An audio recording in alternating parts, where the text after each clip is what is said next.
time. Sebenarnya Jonsung lebih dikenal untuk mukjizatnya di China pada waktu itu. And I talked about him more yesterday or the day before. Yes, dan saya berbicara tentang Jonsung lebih kemarin atau kemarin dulu. But Watchman Nee also reports a nature miracle. Tetapi Watchman Nee juga melaporkan tentang mukjizat alam. When he was young, Ketika ia masih muda, he and some friends were out doing evangelism in a village. ya, dia dan beberapa teman melakukan penginjilan di sebuah desa, And some of the people in the village dan beberapa orang di desa itu were making fun of them, sedang merendahkan, meremehkan mereka. saying, "Why would we believe in your God? Dan mengatakan, kenapa kami harus percaya kepada Allahmu? Our God is stronger." Ya, Allah kami lebih kuat. For well over 200 years, Yes, lebih dari 270 tahun, it's never rained on the day that our priests schedule the festival. maka hujan tidak pernah turun ketika imam kami menjadwalkan perayaan atau festival. I suppose they always scheduled it during dry season. Ya, mungkin mereka selalu menjadwalkannya pada musim kering. But in any case, 200 years is a long time. Tetapi walaupun demikian, 200 tahun itu adalah waktu yang sangat panjang. One of the Christians said, "This year it's going to rain on that day." Ya, dan salah satu orang Kristen kemudian mengatakan, hari ini pada waktu festival akan turun hujan. People laughed at him. Ya, mereka mentertawakan dia. He went back and told the others. Dan dia kemudian kembali dan memberitahukan teman-temannya. They said, "You should not have done that. Dan teman-teman mengatakan, kamu tidak seharusnya berkata seperti itu. If it doesn't rain on that day, no one will listen to us." Kalau hari itu tidak hujan, maka tidak ada lagi orang lain yang akan mendengarkan kita. But no one was listening to them anyway. Tetapi sebenarnya tidak ada orang yang mendengarkan mereka juga. So they began to pray. Ya, jadi mereka mulai berdoa. On that day, it poured down rain. Dan betul pada hari itu hujan dicurahkan. It was the biggest rainstorm they had had in years. Itu adalah hujan badai yang terbesar yang mereka alami di dalam tahun-tahun itu. The priest said, "Sorry, we made a mistake." Dan si imam berkata, maaf kami melakukan kesalahan. And they rescheduled the festival. Maka mereka menjadwalkan ulang festival itu. This time the Christians boldly said it will rain on that day too. Kali ini orang-orang Kristen dengan berani mengatakan hari yang dijadwalkan itu juga akan turun hujan. On that day it poured down rain. Dan kembali hari itu hujan turun dengan lebat. The priests were carrying the statue of their God. Ya, pada waktu itu si imam memikul patung Allahnya. The rain swept them off their feet. Dan hujan itu membuat dia tergelincir. The statue was broken. Dan patung itu hancur. And many people in that village came to follow Christ. Dan banyak orang dalam desa itu, di desa itu kemudian datang mengikut Yesus. My colleague in Hebrew Bible, Rekan Old kerja Testament. saya di yang mengajarkan perjanjian lama, at the seminary where I taught before, di seminari yang dulunya saya bekerja, one of my best friends salah satu teman baiknya who grew up in Nigeria. yang besar di Nigeria.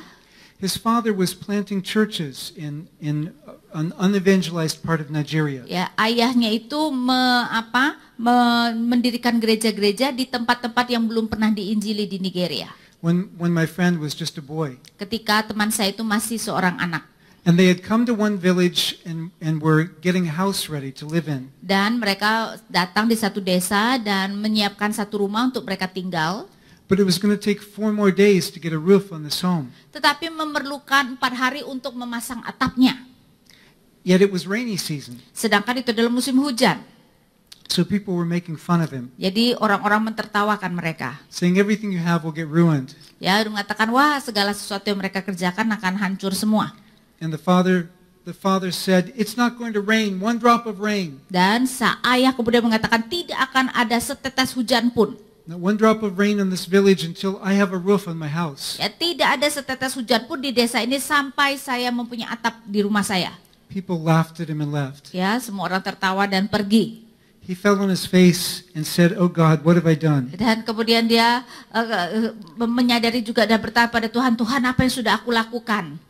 But for the next 4 days, Tetapi selama 4 hari berikut ini, until he had the roof on his house, sampai dia menyelesaikan atap dalam rumahnya, it didn't rain 1 drop of rain in that village, tidak ada hujan setetes pun di desa itu. even though it was raining all around the village. Walaupun itu hujan di sekeliling di sekitar desa tersebut. And at the end of those 4 days, Dan setelah 4 hari tersebut, the There was only one person in that village who had not become a Christian. Hanya ada satu orang di desa itu yang tidak menjadi Kristen. And to this day, they still speak of that Dan sampai hari ini mereka masih membicarakan tentang peristiwa tersebut as the event that caused them to become a Christian village. sebagai peristiwa yang membuat mereka menjadi desa orang Kristen. Scholars who claim that eyewitnesses could not report experiences such as these simply reveal their own very limited exposure to the Para Lord. ahli yang mengklaim bahwa saksi mata tidak mungkin dapat memberitakan atau melaporkan pengalaman seperti ini sebenarnya hanya menunjukkan kepada kita betapa terbatasnya pengenalan mereka akan dunia. Well, now we're transitioning to the second announced subject of the lectures. Ya, sekarang kita akan masuk kepada tema yang kedua di dalam kuliah hari ini. Some admit that such things happen, but they say they're not really miracles. Ada orang yang memang mengatakan betul ada peristiwa-peristiwa itu terjadi, tetapi menyangkal kalau itu adalah mukjizat. And they say they're not miracles because miracles can't really happen. Dan karena mereka mengatakan tidak mungkin mukjizat terjadi. Now, usually that's coming from an atheistic starting point. Biasanya kenapa mereka berkata demikian adalah karena mereka memulai dengan asumsi seorang usually because assuming a non They're usually assuming often assuming an atheistic starting point. Sering sekali karena mereka mengasumsikan suatu permulaan seorang ateis. So, but sometimes these scholars have a disproportionate influence. Ya, tetapi kadang-kadang para ahli ini mendapatkan pengaruh yang sebenarnya tidak balance. Even though they're a small minority of people worldwide. Walaupun mereka sebenarnya adalah minoritas, ya. The reasoning that they use goes back to the philosopher David Hume. Alasan yang mereka pakai sebenarnya kalau kita melihat akarnya itu dari David Hume. And to keep this fairly short, Untuk mempersingkat, I'm going to skip ahead to his second major argument. ya kita akan masuk kepada argumentasi utamanya yang kedua. Hume said the universal human experience Hume mengatakan bahwa pengalaman universal manusia shows that miracles don't happen. menunjukkan bahwa mukjizat tidak terjadi. Most people today in the West or elsewhere Sebenarnya kebanyakan manusia sekarang di barat maupun tempat lain who deny miracles yang menyangkal adanya mukjizat, depend knowingly or unknowingly on Hume's argument. apakah mereka secara sadar atau tidak sadar sebenarnya adalah berdasarkan apa yang dikatakan Hume. Hume's argument was, we all know that miracles don't happen Argumentasi Hume adalah kita semua tahu bahwa mukjizat tidak terjadi because they never happen. karena mukjizat tidak pernah terjadi. And if anyone says that they've seen a miracle, Dan kalau ada orang melaporkan bahwa mereka telah melihat mukjizat, they're wrong because miracles don't happen. maka mereka salah karena mukjizat tidak terjadi. Is that a logical argument? Apakah itu adalah argumentasi yang masuk akal? Hume dismissed many miracle claims. Ya, Hume sebenarnya tidak mau menanggapi banyak sekali klaim-klaim mukjizat. Have any of you heard of Blaise Pascal? Apakah ada yang pernah mendengar nama Blaise Pascal? He was often called the father of the modern computer. Dia sering sekali disebut sebagai bapa dari modern komputer. Have any of you heard of Komputer computers? modern. Apakah ada yang mendengar tentang komputer? So, Pascal's niece, Keponakan perempuan Pascal, she had a running eyesore that emitted a foul odor. dia mempunyai sakit di matanya yang terus-menerus, This had been happening for some time. ya, yang sudah terjadi beberapa waktu lamanya. Yet, in a prayer of faith, Tetapi di dalam suatu doa iman, she was instantly and publicly healed dia di depan publik secara langsung disembuhkan, in the sight of many witnesses. ya, dengan banyak sekali saksi mata. The Queen Mother of France even sent her own physician to check this out. Ya, bahkan Ibu Ratu kemudian mengirimkan orang untuk mengecek apakah itu betul atau tidak. Hume mentions this. Ya, dan Hume menyebutkan hal itu. Hume says, this is better documented than any biblical miracle. Hume mengatakan ini memang sudah didokumentasikan lebih baik daripada mukjizat-mukjizat dalam Alkitab. It's public, Ini ada di depan umum, secara publik, many witnesses, banyak kesaksian, medical documentation. ada dokumentasi medis. Now here's his argument against it. Dan sekarang dengar argumentasi Hume untuk menentang ini. He says, well, we know this can't be true, Tetapi kita tahu ini tidak mungkin benar. so why would we believe any other claim about a miracle? Jadi kenapa kita harus percaya mengenai klaim-klaim lain mengenai mukjizat? That was his argument. Itulah yang menjadi argumentasinya. It simply presupposes that miracles can't happen. Ya, jadi Hume sebenarnya pada dasarnya mempresposisikan bahwa mukjizat tidak mungkin terjadi. Philosophers in recent years have published a number of major refutations of Hume's essay. Ya, para filsuf sebenarnya sudah menerbitkan banyak sekali esai-esai yang menentang Hume. Published by major university presses. Diterbitkan oleh universitas-universitas utama. The one who wrote the argument for Oxford University Press Misalnya ini yang menuliskannya untuk Oxford University Press, spoke of Hume's essay on miracles as his abject failure. yang menyatakan sebagai tanggapan Hume mengenai mukjizat adalah sebagai kegagalan. What is abject failure? Extreme failure. Yaitu merupakan kegagalan yang parah dari Hume. And someone said, well, you just don't like Hume's argument because you're a Christian. Ya, ada orang yang kemudian mengatakan kepada dia, kamu tidak suka argumentasi Hume karena kamu adalah orang Kristen. To which the author responded, Tetapi kemudian penulis ini berkata, I'm not a Christian. I just Saya- thought it was a bad argument. saya bukan Kristen, saya hanya melihat bahwa argumentasi Hume itu sangat parah. One of Hume's points against witnesses for miracles Salah satu poin Hume yang menentang mengenai saksi mata bagi mukjizat, Hume said that only ignorant and barbarous peoples believe in miracles. Hume berkata bahwa hanya orang-orang yang tidak tahu apa-apa dan barbar, ya, atau orang tidak berpendidikan begitu, yang percaya pada mukjizat. If somebody said that today, we'd call them a racist bigot. Ya, kalau seseorang berani mengatakan seperti itu, kita mengatakan itu adalah orang yang rasis, yang mendiskriminasi. Which Hume was. Dan sebenarnya Hume memang adalah orang yang seperti demikian. Many people continue to defend slavery for a couple generations based on Hume's argument for it. Ya, pada waktu itu banyak orang yang mendukung perbudakan karena mereka mengambil apa yang Hume katakan. Hume said that all great inventions and technology and art Hume mengatakan bahwa semua penemuan-penemuan besar, teknologi dan seni was produced only by white civilizations, hanya diproduksi oleh masyarakat kulit putih.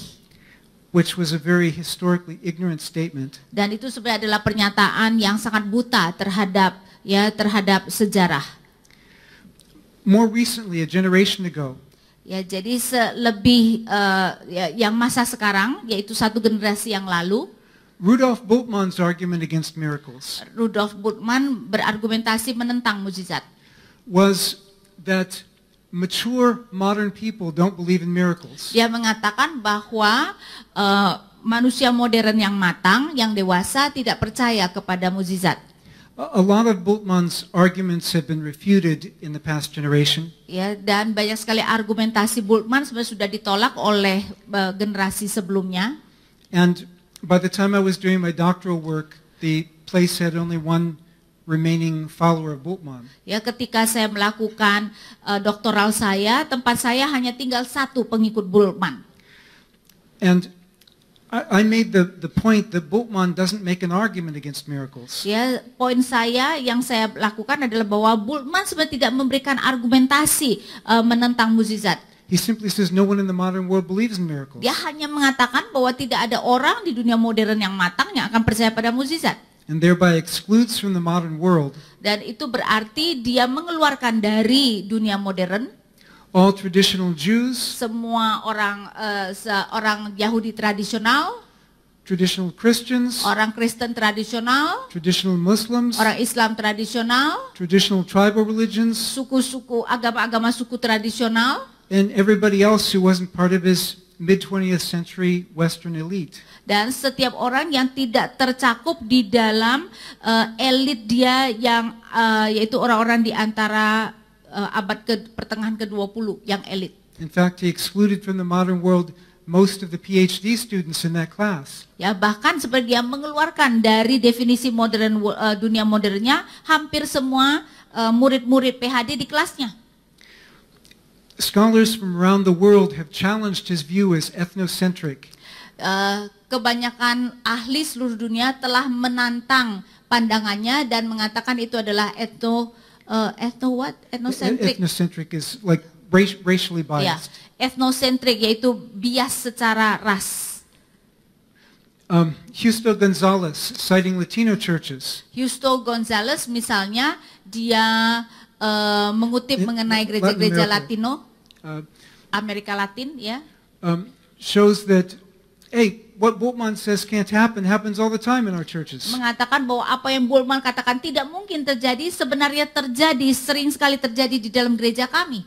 Hua Yung, the retired Methodist bishop of Malaysia, Wayang, seorang uskup metodis dari Malaysia yang sudah pensiun, says Bultmann doesn't understand the realities of Asia. mengatakan Bultmann tidak mengerti realita yang ada, yang terjadi di Asia. Well, Hume says that we just know that eyewitnesses don't claim miracles. Hume mengatakan kita semua tahu bahwa tidak ada saksi mata tentang mukjizat. Or if they do, there's so few of them, it runs against universal human Ataupun experience. kalau ada itu terlalu sedikit dan itu menentang pengalaman universal manusia. Bultmann says nobody in the modern world believes in miracles. Bultmann mengatakan tidak ada orang di dunia modern percaya pada mukjizat. So let's see how widespread healing claims are. Tapi coba kita lihat berapa tersebarnya sebenarnya mukjizat itu terjadi atau penyembuhan, klaim penyembuhan itu terjadi. I'm going to start with churches known for that emphasis. Dan saya akan memulai dengan gereja-gereja yang terkenal dengan penekanan akan hal itu. Although these are not by any means the only churches that talk about it. Tetapi bukan hanya gereja-gereja ini yang sebenarnya berbicara tentang penyembuhan tersebut. Today, major academic studies are being done about global Pentecostal and charismatic healing. Dan sekarang studi akademis yang mayor sudah dilakukan terhadap ya global Pentekostal, penyembuhan global Pentekostal dan karismatik. This one published by Oxford. Dan ini satu ini diterbitkan oleh Oxford. There was a 2006 Pew survey. Dan dilakukan suatu survei di tahun 2006 terhadap gereja. A very Pew survey is very respected for very accurate surveys. Ya, dan Pew Survey merupakan suatu survei yang sangat dihormati karena sangat akurat. They surveyed Pentecostals and charismatics in just 10 countries. Mereka kemudian melakukan survei terhadap Pentekostal dan karismatik di hanya 10 negara. And just running through the countries. Ya, jadi saya hanya menunjukkan negara-negara itu. For just these 10 countries, Hanya untuk 10 negara ini, and for just the Pentecostals and charismatics in these countries, dan hanya kalau kita berbicara tentang gereja-gereja Pentakosta dan Protestan, karismatik Protestan, the estimated total of those who claim to have witnessed divine healings perkiraan dari para saksi mata yang mengklaim bahwa mereka telah menyaksikan penyembuhan ilahi, comes out to about 200 million people. itu adalah kira-kira 200 juta orang. Now, nobody is going to say that all of these are genuine healings. Tentu saja kita atau tidak ada orang yang mengatakan semua yang diklaim itu adalah merupakan penyembuhan yang sungguh terjadi. But it does make it difficult to say that nobody claims to be eyewitnesses of healings. Tetapi akan sulit mengatakan bahwa tidak ada orang yang mengklaim bahwa mereka menyaksikan penyembuhan ilahi. Something more striking Yang lebih mengejutkan lagi, is that the survey also mentioned other Christians, survei itu juga menyebutkan mengenai orang-orang Kristen lainnya, of those who don't claim to be Pentecostal or charismatic. yang mereka yang bukan orang-orang Pentekostal dan karismatik. About 39% in these countries claim to have witnessed divine healing. Sekitar 39% orang-orang tersebut ya yang bukan Pentekostal dan karismatik mengklaim bahwa mereka telah menyaksikan penyembuhan ilahi. So we may be talking about more than 1/3 of Christians. Ini kita berbicara tentang mungkin lebih dari 1/3 orang Kristen.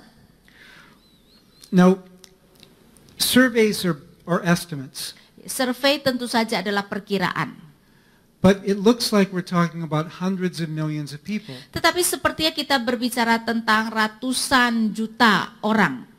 So it's irresponsible to say, well, nobody in the modern world believes in miracles. Jadi adalah sangat tidak bertanggung jawab kalau mengatakan bahwa tidak ada orang di dunia modern percaya pada mukjizat. It's irresponsible to say nobody in the modern world claims to have seen miracles. Ya, adalah sangat tidak bertanggung jawab mengatakan bahwa orang di dunia modern tidak mengklaim bahwa mereka menyaksikan mukjizat. Even in the US, Bahkan di Amerika, where there are a lot of skeptics, di mana cukup banyak orang yang skeptik, over 1/3 of Americans claim to have witnessed divine healing. lebih banyak dari sepertiga Amerika yang mengklaim bahwa mereka telah menyaksikan atau mengalami penyembuhan ilahi. And this is not only among Christians. Dan ini bukan hanya terjadi di antara orang Kristen. The point is not what proportion of these claims involve divine activity. Poinnya bukan berapa persentase daripada klaim-klaim ini yang mengandung penyembuhan ilahi. The point is whether Hume's argument about universal experience works. Tetapi klaimnya adalah apakah kita melihat bahwa pernyataan klaim mengenai tidak ada orang secara universal mengalami mukjizat itu sebenarnya merupakan suatu pernyataan yang benar. You can't simply start with a presupposition about universal human experience Kamu tidak boleh begitu saja memulai dengan presuposisi mengenai pengalaman universal manusia when you have hundreds of millions of people claiming a different experience. ketika ada ratusan juta orang yang mengklaim bahwa mereka mempunyai pengalaman tersebut. It's not only people who start with Christian premises Dan itu bukan hanya orang-orang yang memulai dengan presuposisi Kristen who claim to have witnessed miracles in the name of Jesus. yang mengklaim bahwa mereka menjadi saksi mata dari mukjizat yang mengatasnamakan kuasa Yesus. There are millions of non-Christians Ya, bahkan ratusan atau ada jutaan non-Kristen who were so convinced that they had seen something extraordinary, yang begitu yakin bahwa mereka telah melihat sesuatu yang luar biasa, something different from their own spiritual traditions, sesuatu yang berbeda dari tradisi rohani mereka, something different from their own observations of people just getting better. ya, berbeda dari pengamatan mereka yang biasa tentang bagaimana orang menjadi lebih sembuh atau lebih baik.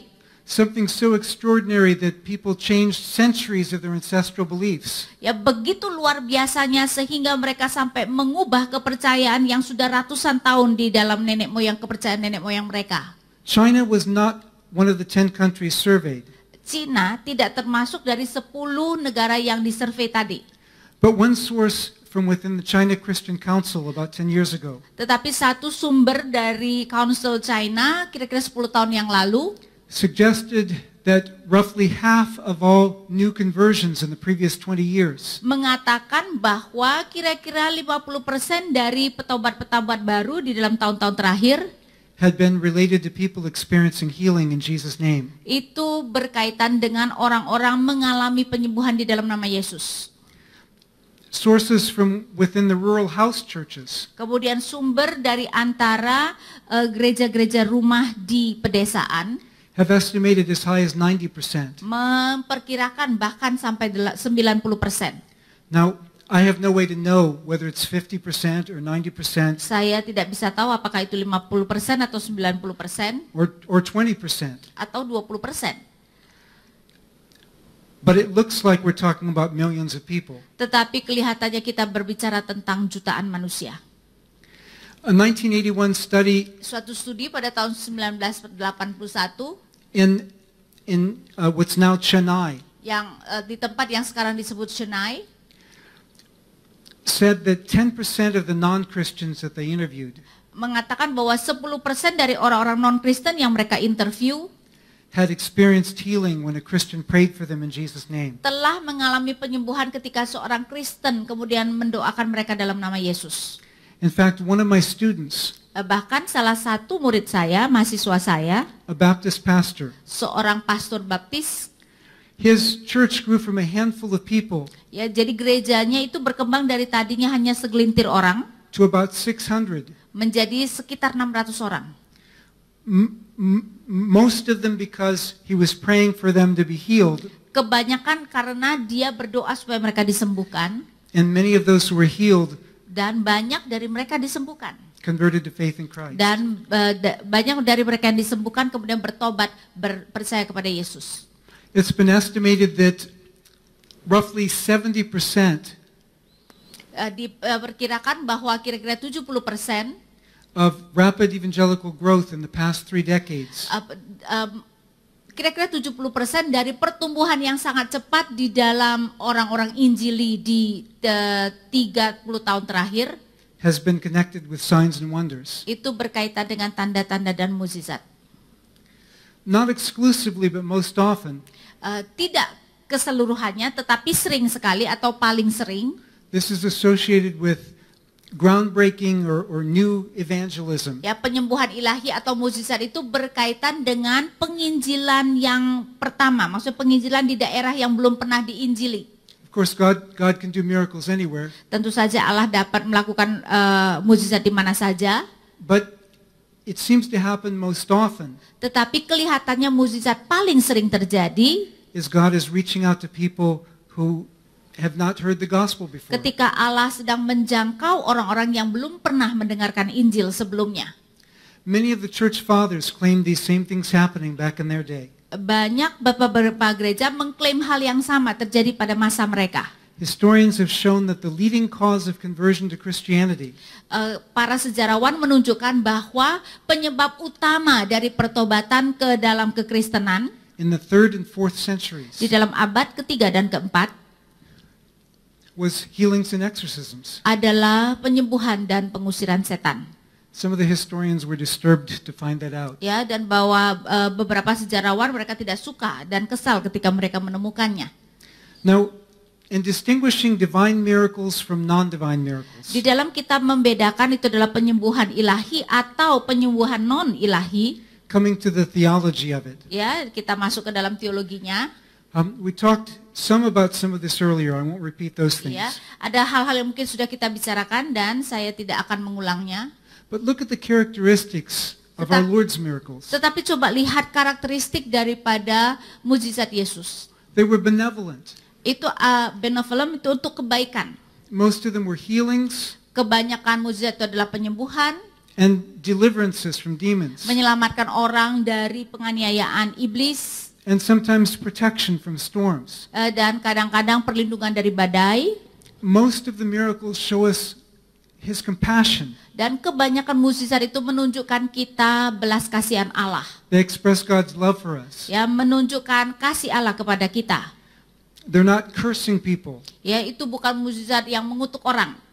In fact, Jesus said when people curse you, Bahkan Yesus berkata ketika orang mengutuk kamu, don't curse them but bless them. janganlah kamu kutuk kembali tetapi berkatilah. That's how much we can trust God's power. Ya, dan betapa besarnya kita bisa percaya kepada kuasa Allah. And also in response to Jesus' miracles, Dan juga di dalam respon terhadap mukjizat Yesus, the Gospels often emphasize that people glorified God. Injil sering sekali menekankan sebagai respon orang-orang kemudian memuliakan Allah. Jesus gave glory to God. Yesus sendiri memberikan kemuliaan kepada Allah. So when people use miracles to glorify themselves, Jadi kalau orang memakai mukjizat untuk memuliakan dirinya sendiri, this is very much missing the point. maka ini sebenarnya benar-benar miss the point, ya, tidak mengerti apa yang menjadi tujuan daripada mukjizat itu. Whether they are fake miracles, just pretend, Bisa saja itu adalah mukjizat palsu, ya, hanya berpura-pura, whether they're divine, whether they're demonic miracles, atau itu adalah mukjizat dari iblis, or whether they are divine miracles. atau apakah itu adalah mukjizat ilahi. If someone is taking the glory for themselves, Tetapi kalau seseorang kemudian mengambil kemuliaan itu untuk dirinya sendiri, they're missing the point. ya, mereka kemudian tidak mengerti apa yang menjadi tujuan mukjizat itu sendiri. Because true servants of the Lord Karena hamba-hamba sejati dari Allah will glorify the Lord. akan memuliakan Tuhan. Satan may imitate miracles, Setan bisa mengimitasi mukjizat. and we already discussed some of this. Ya, kita sudah mendiskusikan beberapa hal ini.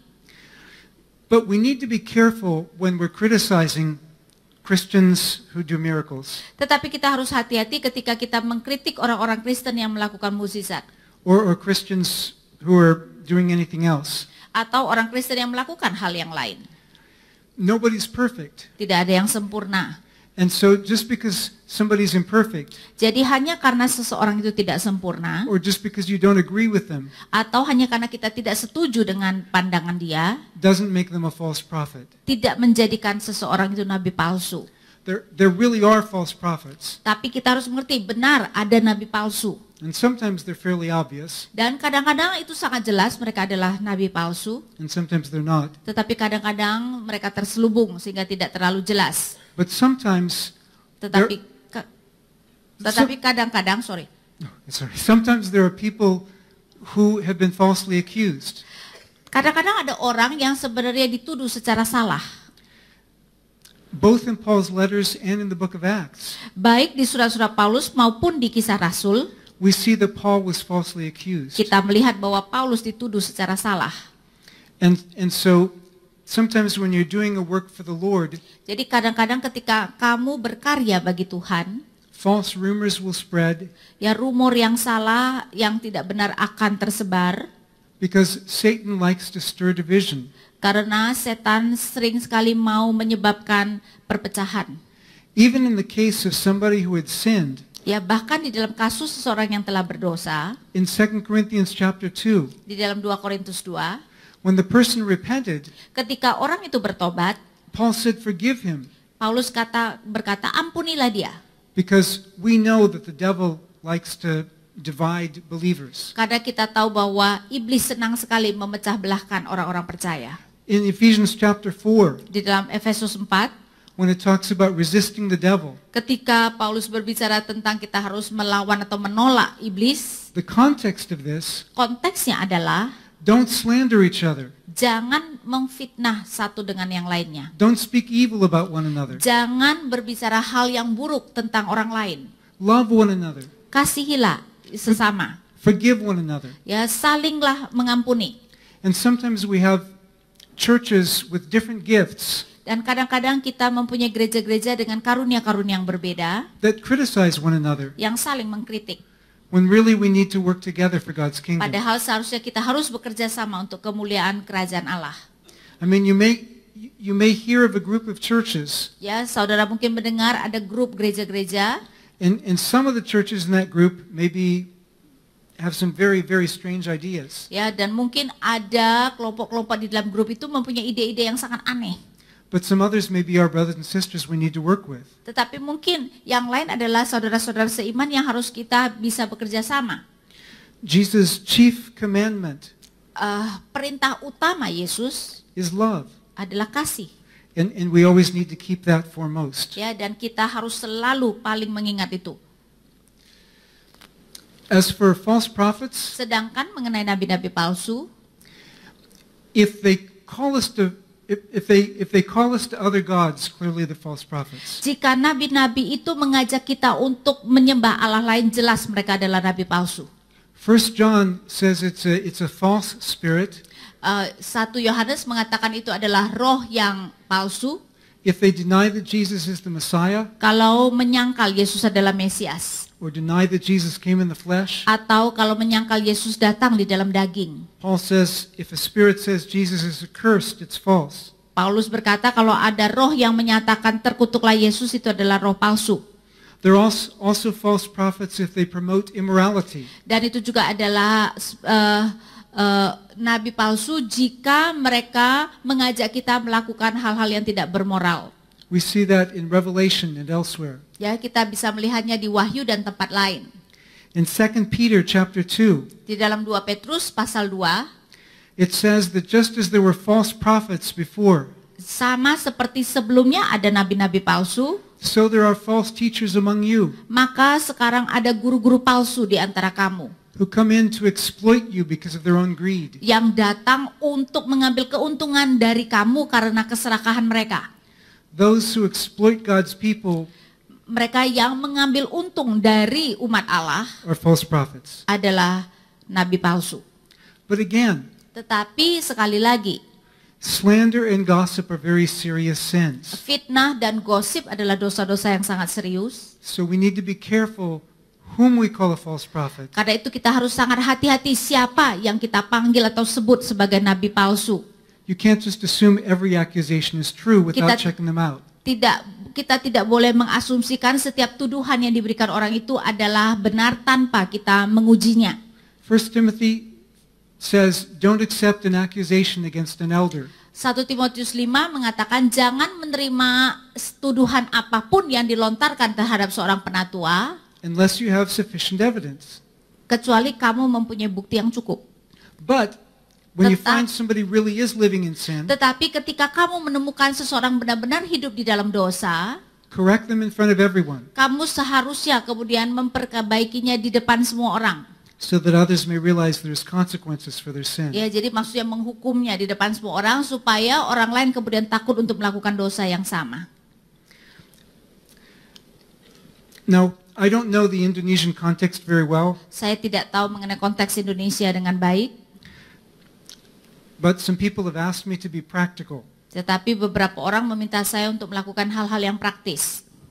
So I'm going to give a hypothetical kind of situation. Jadi saya akan memberikan suatu situasi hipotesa, ya. Jadi bukan benar-benar tapi suatu asumsi lah, misalnya. Based on my very small knowledge. Ya, berdasarkan pengetahuan saya yang sedikit. But do you have some churches that pretty much treat all Pentecostals as bad? Apakah ada gereja-gereja yang menganggap semua gereja Pantekosta itu buruk?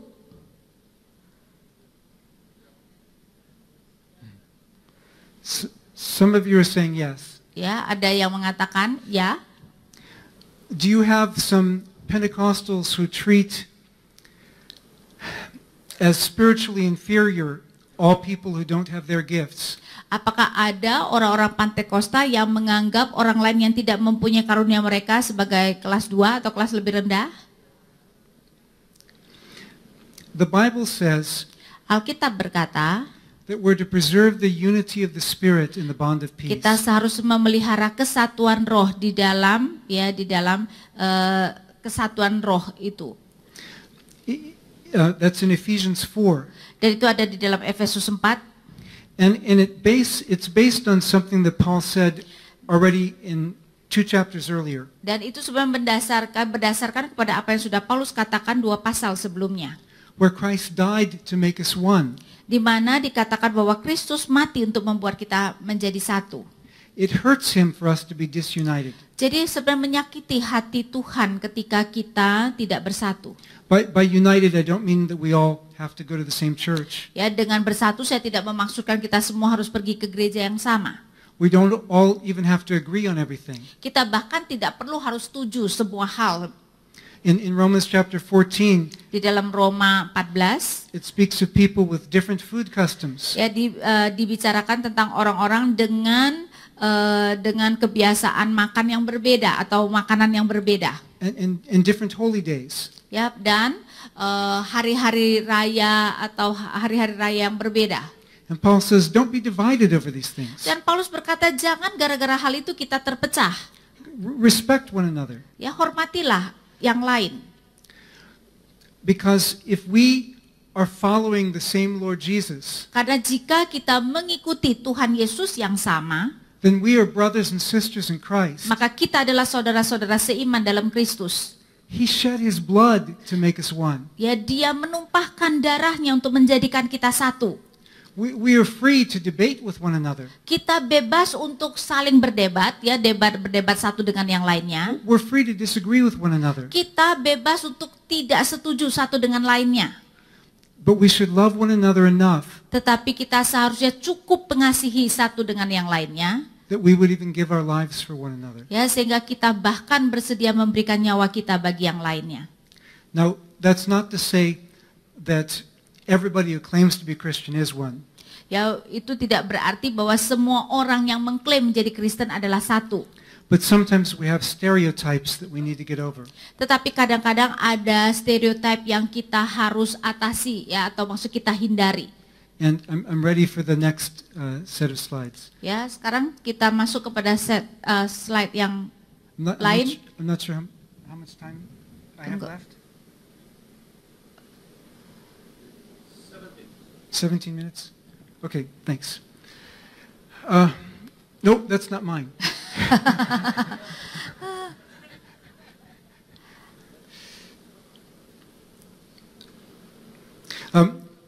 It was suggested that because most people in Indonesia don't have a problem with miracles, Karena kebanyakan orang Indonesia tidak ada masalah dengan mukjizat. Is it the one?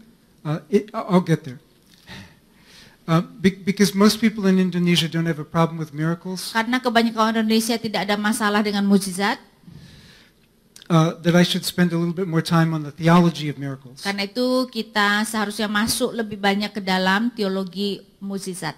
If you look in Matthew chapter 11, Kalau kita melihat Matius 11 and also there's a parallel in Luke chapter 7, dan juga paralelnya di Lukas 7, for those of you who are advanced students of the Gospels, dan kalau saudara adalah sudah mahasiswa lanjut ya di dalam teologi, the material that Matthew and Luke share in common is often considered the earliest of our sources. ya sumber-sumber yang dipakai baik Matius maupun Lukas itu sering sekali dilihat sebagai sumber-sumber yang paling awal. John the Baptist hears about Jesus' works. Yohanes Pembaptis mendengar tentang apa yang Tuhan Yesus lakukan. And when he hears about these works, Dan ketika dia mendengar apa yang Yesus lakukan, it says he questioned. dikatakan bahwa Yohanes Pembaptis mempertanyakan Yesus. He said, "Are you the one to come or should we look for someone else?" Ya, dia berkata, "Engkaukah yang akan datang itu atau haruskah kami menantikan orang lain?" Now this was important to John. Dan ini merupakan sesuatu yang penting bagi Yohanes. He knew he was going to die soon. Dia tahu bahwa dia akan mati sebentar lagi. But he had announced that one was coming after him, Dan dia sudah menunjukkan bahwa ada seorang yang datang setelah dia, who would baptize in the Holy Spirit and fire. yang akan membaptis dengan Roh Kudus dan api. Well, John was right about that. Dan Yohanes benar betul mengenai hal itu. But like the Bible also says, Tetapi Alkitab juga berkata, we know in part and we prophesy in part. kita tahu sebagian dan kita bernubuat sebagian. John didn't know everything. Yohanes tidak tahu semuanya. He didn't know the difference between the first and the second coming. Yohanes Pembaptis tidak mengetahui perbedaan antara kedatangan Yesus yang pertama dan yang kedua. Jesus is healing sick people, Ya, Yesus mengobati orang-orang sakit. but he's not baptizing anyone in fire. Tetapi dia tidak membaptis orang-orang dalam api. So John says, "Are you the one to come?" Karena itu Yohanes bertanya, apakah engkau yang akan datang itu? And Jesus' response Dan respon Yesus is kind of what we've been doing with the subject of miracles tonight. ya itu mirip dengan apa yang kita lakukan ketika kita berbicara tentang mukjizat hari ini. He appeals to eyewitness testimony. Dia mengacu kepada kesaksian saksi mata. He says, "Tell John what you see and hear." Dia katakan kepada Yohanes apa yang telah engkau dengar dan lihat. First of all, the disabled walk. Ya, pertama-tama yang lumpuh berjalan. In fact, maybe John's disciples had been with Jesus when he healed the paralytic. Bahkan mungkin murid-murid Yohanes Pembaptis ada bersama-sama dengan Yesus ketika Yesus menyembuhkan orang lumpuh itu. Jesus said, "The deaf hear." Yesus berkata, yang tuli mendengar. And we have examples of that in the Dan Gospels. kita juga mendapatkan contohnya di Injil. He speaks of the healing of the blind Dia berbicara tentang penyembuhan orang buta. and the raising of the dead. Dan orang mati dibangkitkan. We have examples of all of these in the Gospels. Ya, kita mempunyai semua contoh ini dalam Injil. How would this convince John that Jesus was the promised one?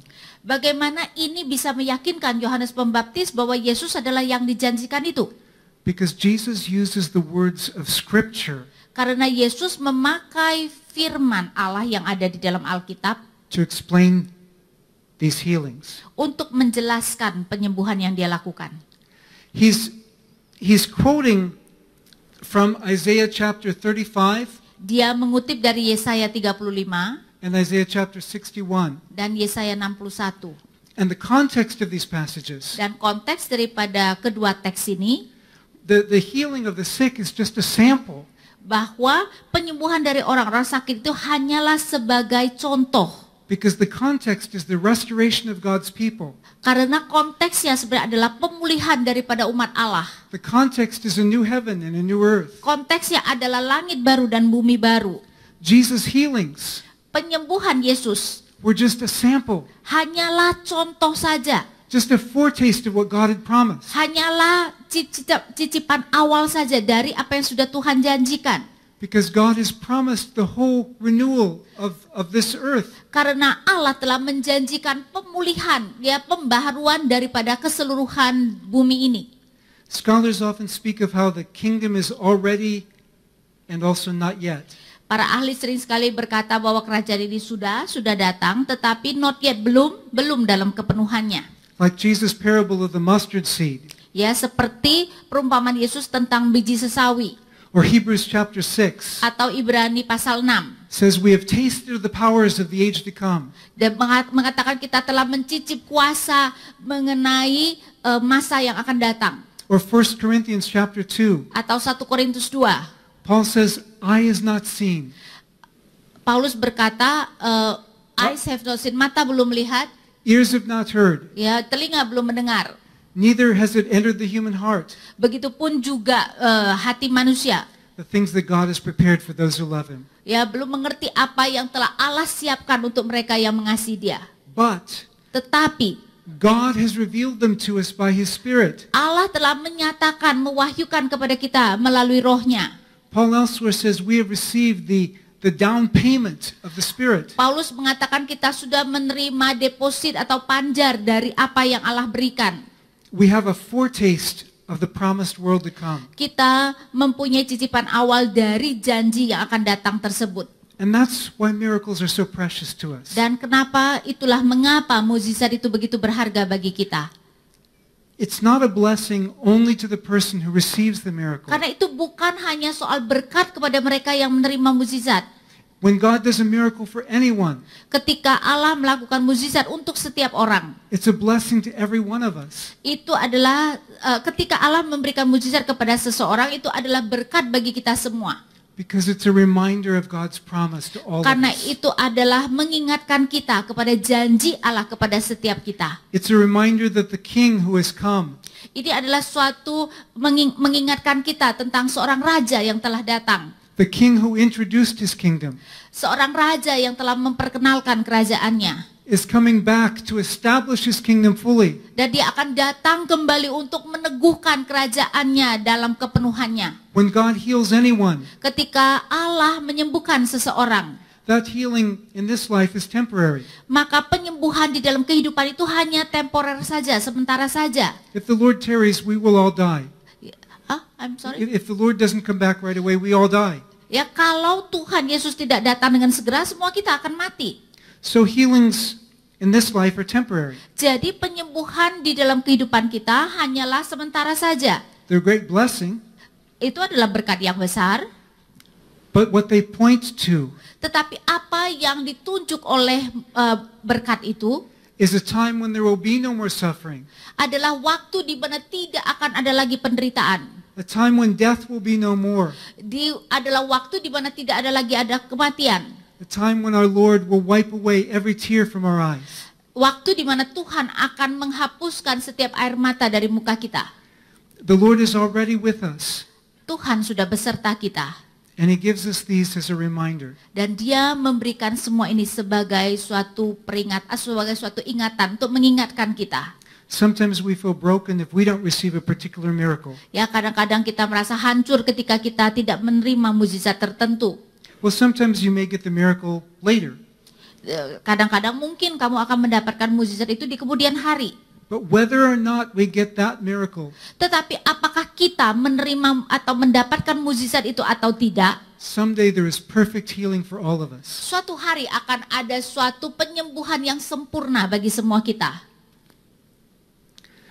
Then Jesus gives a further message to John the Baptist. Dan kemudian Yesus memberikan pesan berikutnya kepada Yohanes Pembaptis.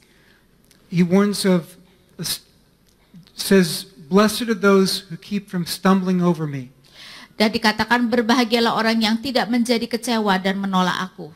John, make sure you continue to have faith. Ya, dia mau mengatakan Yohanes Pembaptis, pastikan bahwa kamu terus memelihara imanmu. That's a call not only to those who were being healed, Dan itu adalah suatu panggilan bukan saja kepada mereka yang disembuhkan, but also to John who was facing execution. tetapi juga kepada Yohanes yang menghadapi kematian atau eksekusi nantinya. We have many examples of faith here. Kita memiliki banyak sekali contoh mengenai iman di sini. The leper who humbles himself before Jesus. Seorang penderita kusta yang merendahkan dirinya di hadapan Tuhan, di hadapan Yesus. The Bible says God is far from the arrogant. Ya, Alkitab mengatakan bahwa Allah itu jauh dari orang-orang sombong, But he's close to those who are humble. tetapi dekat kepada orang-orang yang rendah hati. That is, those who realize who they are and who God is. Yaitu mereka yang menyadari siapa diri mereka dan siapa Allah. Because when we recognize who we are before God, Karena ketika kita menyadari siapa kita di hadapan Allah, we have to be humble. ya kita harus rendah hati. But he says, Lord, if you are willing, Dan penderita kusta itu mengatakan, Tuhan jika engkau bersedia. that's not a lack of faith. Itu bukan karena kurang iman. It's a recognition of the great power of Jesus. Itu adalah suatu kesadaran akan kuasa yang begitu besar dari Yesus. Jesus is willing. Ya, Yesus bersedia. Jesus praises the faith of the centurion. Yesus memuji iman seorang perwira. The centurion who is not even part of Israel. Seorang perwira yang bahkan bukan merupakan bagian dari Israel. But the centurion says, Lord, if you just speak the word, Tetapi perwira itu mengatakan, Tuhan kalau saja engkau mengucapkan perkataan itu, my servant will be healed. hambaku akan disembuhkan. I understand how authority works. Saya mengerti bagaimana otoritas bekerja. If I give a command, people obey me Kalau saya memberikan perintah, bawahanku akan taat kepadaku. because I am backed by the authority of the Roman Empire. Karena aku didukung oleh otoritas dari kerajaan Romawi. He says, Jesus, Dia mengatakan, Yesus, I know that you are backed by the authority of God. aku tahu bahwa engkau didukung oleh otoritas dari Allah. Whatever you speak will be done. Apa yang kau katakan akan dilakukan, akan terjadi. He had absolute faith in Jesus' power. Dia mempunyai iman yang absolut terhadap kuasa Yesus. We see the paralytics Kita melihat yang orang lumpuh, who let the man down through the roof. ya, yang dibawa teman-temannya. I'm sorry. The friends of the paralytic let the paralytic down through the roof. Ya, kita melihat teman-teman orang lumpuh yang menurunkan temannya dari atas atap. I am grateful for a translator who covers up my mistakes. You see the woman with the flow of blood. Ya, kita melihat seorang perempuan pendarahan yang menderita pendarahan. She had desperate faith. Dia mempunyai iman di dalam keterdesakannya. Leviticus 15 Imamat 15 says that she wasn't supposed to be out touching people. menyatakan bahwa perempuan ini sebenarnya tidak boleh menyentuh orang. Under Old Testament law, her flow of blood made unclean anyone she touched. Ya, di dalam hukum perjanjian lama, kenajisan dia karena dia berdarah itu akan menyebabkan siapapun yang dia sentuh menjadi tidak najis. Anyone whose Maksudnya tidak tahir, menjadi najis, ya. anyone whose clothes she touched became unclean. Ya, setiap orang yang jubahnya disentuh dia menjadi najis. But when she stretched out her hand to touch Jesus' garment, Ketika dia kemudian menjangkau, mengulurkan tangannya menyentuh baju Yesus, she became clean. dia menjadi tahir.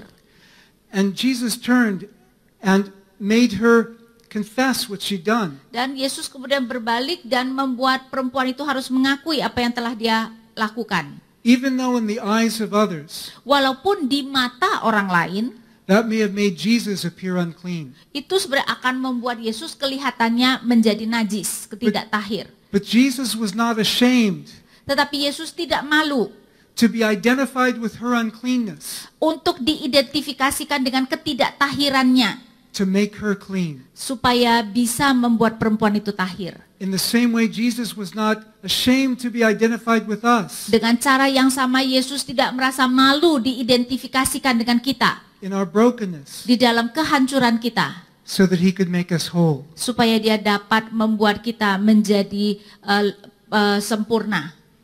And we see many other people who just, they were so desperate they had to get to Jesus. Kita melihat ada orang-orang yang begitu terdesak, mereka mau tidak mau harus datang pada Yesus. But in Matthew chapter 8, Tetapi di dalam Matius 8, in the context of many of these healings, di dalam konteks berbagai penyembuhan ini, Matthew quotes from Isaiah 53. Matius mengutip dari Yesaya 53, He says Jesus was wounded for our sins, mengatakan bahwa Yesus dilukai karena dosa kita. and he carried away our sicknesses. Dan dia membawa pergi penyakit-penyakit kita. Well, the New Testament applies that passage to Jesus going to the cross. Dan Perjanjian Baru mengaplikasikan teks itu kepada Yesus pergi ke salib. Whether it's the healing of our body, Apakah itu penyembuhan tubuh kita? whether it's the salvation of our soul, Apakah itu keselamatan jiwa kita? whether it's the promise of the whole new creation to come, Apakah itu janji tentang mengenai keseluruhan ciptaan yang akan datang? any gift that he gives us Semua karunia yang dia berikan, anugerah yang dia berikan, is a gift that he can give us adalah anugerah yang dapat dia berikan kepada kita. because he paid for it. Karena dia telah membayar harganya. Jesus died for us. Yesus mati untuk kita. And whatever gift he gives us, Dan apapun karunia yang dia berikan kepada kita, let us be grateful to him, ya marilah kita bersyukur kepadanya. for nothing compares to his love. Karena tidak ada yang dapat dibandingkan dengan kasihnya. He says, John, don't stumble over me. Ya, Yesus berkata kepada Yohanes Pembaptis, jangan tersandung karena saya. Jesus came to the poor and the marginalized. Yesus datang kepada orang-orang yang miskin dan yang tersingkirkan. Jesus came to the sick to Yesus bring datang healing. kepada orang-orang yang sakit untuk menyembuhkan mereka. He didn't try to get the elite to like him. Dia tidak mencoba membuat mereka yang elit untuk menyukai dia. Jesus' mission was a mission to the cross. Misi Yesus adalah misi ke kayu salib. And for the sake of time, I'm skipping all this about faith, since I have just like 1 minute. The Gospels tell us about miracles as a foretaste of the kingdom. Injil menunjukkan kepada kita mukjizat sebagai cicipan awal akan kerajaan. And miracles are still a wonderful blessing today. Dan mukjizat masih merupakan berkat yang sangat indah saat ini. But the Gospels show us something deeper than miracles. Tetapi Injil menunjukkan kepada kita sesuatu yang lebih dalam dari mukjizat, The very climax of the Gospel story. yaitu klimaks daripada kisah Injil itu sendiri. At the cross. Di kayu salib. At the place where injustice seemed to prevail. Di tempat di mana ketidakadilan sepertinya menang. At the place where it seemed that God was silent. Ya, di tempat yang sepertinya Allah itu diam saja. At the place where it seemed there was no miracle. Di tempat yang sepertinya kelihatan tidak ada mukjizat. God was still at work Tetapi Allah tetap berkarya to bring about his purposes. untuk menggenapi rencana-rencananya. And he reminds us by the cross Dan dia mengingatkan kita dengan kayu salib that he is the God who is trustworthy. bahwa dia adalah Allah yang dapat dipercaya.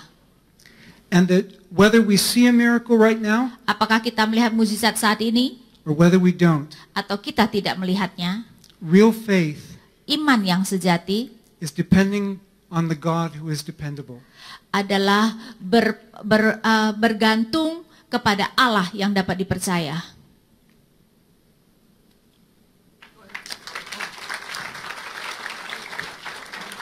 Hah? You said my time would be up. I still have time? Yeah, I think it's okay. I thought you said I had 17 minutes, so okay. He said I can talk a little bit more.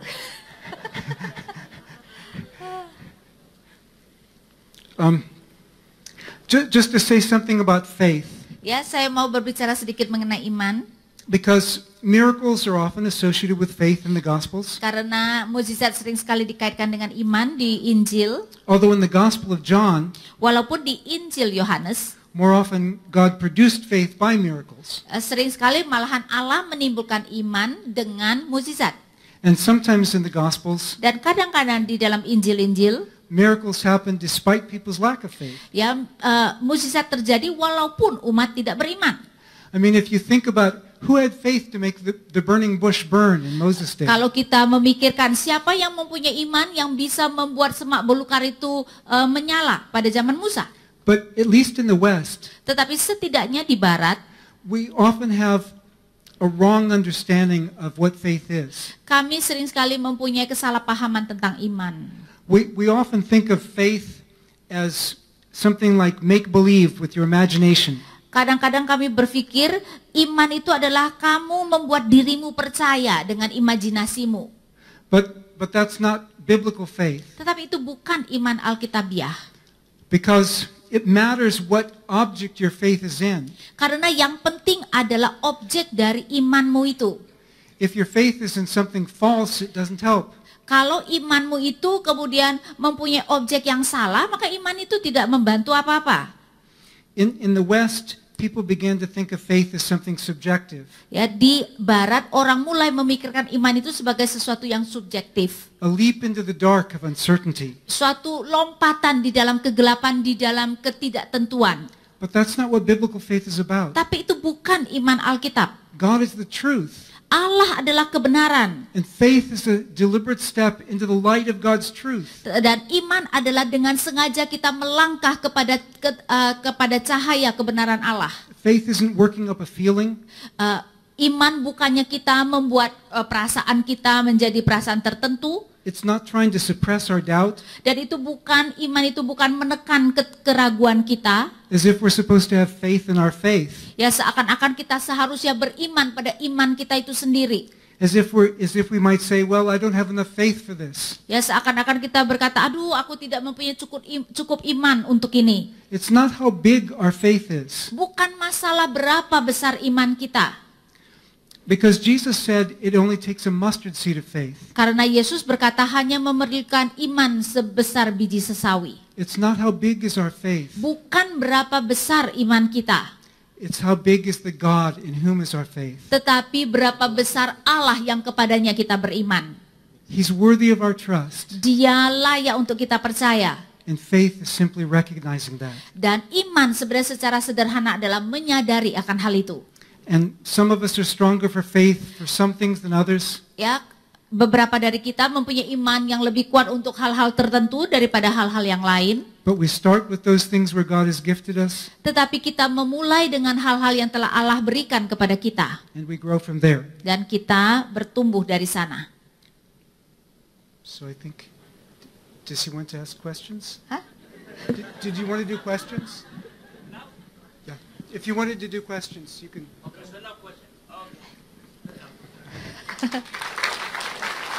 Oke. I thought we still have some material to be delivered. No more. I Just keep. condensed.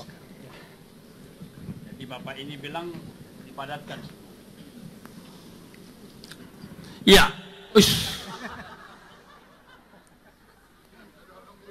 Sorry. Jadi dari apa yang saya dapat, ya, jadi kesalahan di sini, apa di sini nggak tahu saya. Ada 3 hal yang saya lihat dari kemarin. Ini udah 3 hari, bukan? Rabu, Kamis, Jumat. Pertama, mujizat itu fakta. Yang kedua, sangat penting mujizat. Terutama dikaitkan dengan kerajaan Allah. Dan kemarin bolak-balik beliau mengatakan ini bukan untuk entertaining katanya, untuk kesuka-sukaan kita.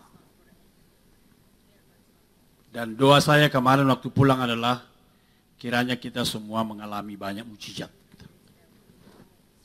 Saya sendiri udah cerita sama beliau, sering mengalami banyak mujizat dalam KKR terbuka. Dan beliau mengatakan kemarin akan kutulis kesaksianmu katanya. Waktu tahun lalu di Stadion Panji, ada sekitar 5.000 yang datang, dan tidak ada atap, karena di lapangan terbuka. Dan saya berkata sama Tuhan, Tuhan sepanjang minggu, bahkan bulan ini terus hujan datang, dan seharian kemarin hujan, dan tadi pagi hujan, sore pun hujan. Kalau malam ini juga hujan, 106 alumni dari Jakarta akan gagal total. Lakukanlah mujizatmu Tuhan. apa yang terjadi, yang gerimis itu tadinya seperti sudah kelihatan, jadi seperti menumpuk seperti bulan. Halo bulan katanya istilahnya itu. Dan tidak ada hujan. Tetapi begitu selesai ibadah kita, waktu kita pulang, hujan derasnya bukan main. Dan dia berkata, akan kucatat ini katanya. Saya bilang, masih banyak lagi kalau mau. Jadi kiranya kita mengalami banyak mujizat di Indonesia, supaya kita tidak hanya mendengar. Nah, Bapak Ibu, ini banyak pertanyaan. Jadi saya tidak mau mengecewakan kalian untuk dikirim-kirim lagi pertanyaan ke depan. Karena beliau saya tahu kan, seperti kalian dengar, menjelaskannya agak begitu rupa. Kan? Ya. Maksudnya, ya tadi kan sudah saya usulkan apa? Ini bahasa Inggris ya. If the miracle is still happen until today, what is the term and conditions in order that we can experience healing miracle in our life? Kalau mukjizat masih terjadi saat ini, apa yang menjadi kondisi dan syaratnya sehingga kita bisa mengalami mukjizat itu, penyembuhan di dalam kehidupan kita? As we know that miracle is not common occasion that we can see in the day-to-day life. Karena kita tahu bahwa mukjizat bukanlah merupakan hal-hal yang umum yang dapat kita lihat setiap harinya. In some settings,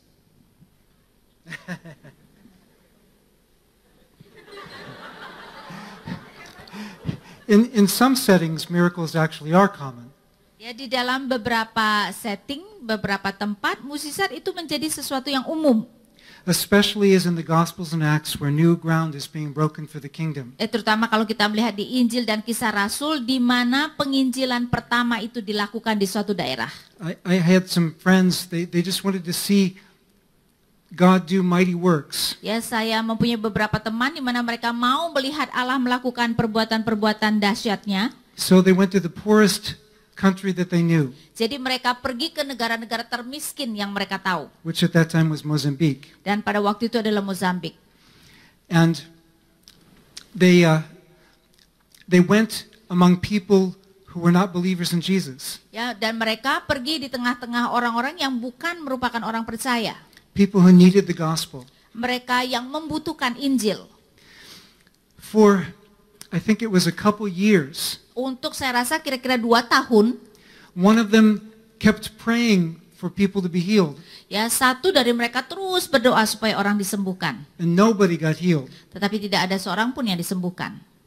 But finally, 1 week, Tetapi mendadak atau akhirnya 1 minggu, in just 1 week, hanya di dalam 1 minggu, 3 people were healed of blindness. ya 3 orang disembuhkan dari kebutaan. And then the miracles began to multiply. Dan kemudian mukjizat itu berlipat ganda. Why did God do so many miracles afterwards but not before? Kenapa Allah memberikan begitu banyak mukjizat setelah itu tetapi bukan sebelumnya? I think sometimes God wants us to see that we can't do them. Ya, saya rasa kadang-kadang Allah mau supaya kita menyadari kita tidak dapat melakukannya. So that we will fully understand that what makes the difference Karena itu kita nanti akan sepenuhnya mengerti apa yang menjadi perbedaannya. is God doing the miracles. Dan perbedaannya adalah Allah yang melakukan mukjizat tersebut. It's the name of Jesus that gets the glory, Ya, adalah nama Yesus yang mendapatkan kemuliaan tersebut not ourselves. dan bukan diri kita. So in a setting like they went to, miracles happen more often. Ya, di dalam setting di mana mereka pergi itu, Mozambik itu, mukjizat kemudian menjadi sesuatu yang sering sekali terjadi.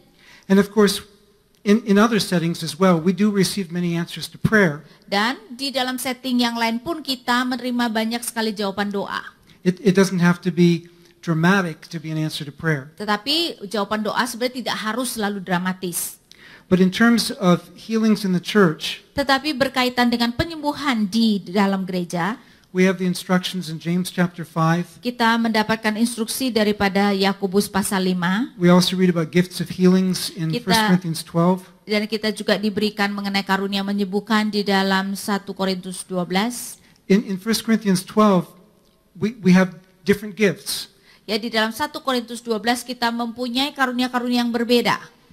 Some people have more of a gift for healing prayers than others do. Ya, yang lain mempunyai mungkin karunia yang lebih di dalam menyembuhkan daripada yang lain. But of course, we're all welcome to pray, Tetapi tentu saja kita semua dipersilahkan untuk berdoa. and we can grow in that. Dan kita bisa bertumbuh dalam itu. In the book of Acts, Di dalam kisah Rasul, we see that God poured out His Spirit in mighty revivals. ya, kita melihat bahwa Allah mencurahkan rohnya di dalam kebangkitan rohani yang luar biasa. And often they followed times of prayer. Dan itu sering mengikuti sebenarnya masa-masa di mana doa dipanjatkan. In Acts chapter 4, Di dalam kisah 4, the people prayed, orang-orang berdoa, Lord, we pray that you will stretch out your hand to heal, mereka berdoa bahwa Tuhan kiranya Engkau mengulurkan tanganmu untuk menyembuhkan. that signs and wonders may be done by the name of your holy servant Jesus. Sehingga tanda-tanda dan mukjizat dapat dilakukan di dalam nama hamba-Mu yang kudus Yesus Kristus. And in this way you'll continue to give your servants boldness to Dan speak dengan your word. demikian Kau terus memberikan keberanian kepada hamba-Mu untuk boleh menyatakan firman-Mu dengan keberanian. In 4:31, Dan di dalam kisah 4 ayat 31, they were all filled with boldness. They were all Yeah. filled with the Spirit ya, semua mereka dipenuhi oleh Roh Kudus and began to speak the word with boldness. dan mulai memberitakan firman dengan keberanian. And they shared their possessions. Dan mereka berbagi harta mereka. And there was another revival. Dan terjadilah kebangkitan rohani. Let us seek God in prayer, Maka marilah kita mencari Allah di dalam doa, not just for our own gifts, bukan hanya untuk anugerah dan karunia kita, but for God to gift the whole body of Christ, ya, tetapi untuk Allah memberikan karunia-Nya kepada keseluruhan tubuh Kristus, that we may work together for His honor. sehingga kita dapat bekerja sama untuk kemuliaan-Nya. 1. Bagaimana pandangan Bapak soal beberapa ahli seperti William Barclay yang mencoba merasionalisasikan cerita mujizat namun tetap percaya kepada Alkitab? Injil adalah firman Allah. Sejauh mana penting mempercayai mujizat itu ada kaitannya dengan iman kita? Thank you.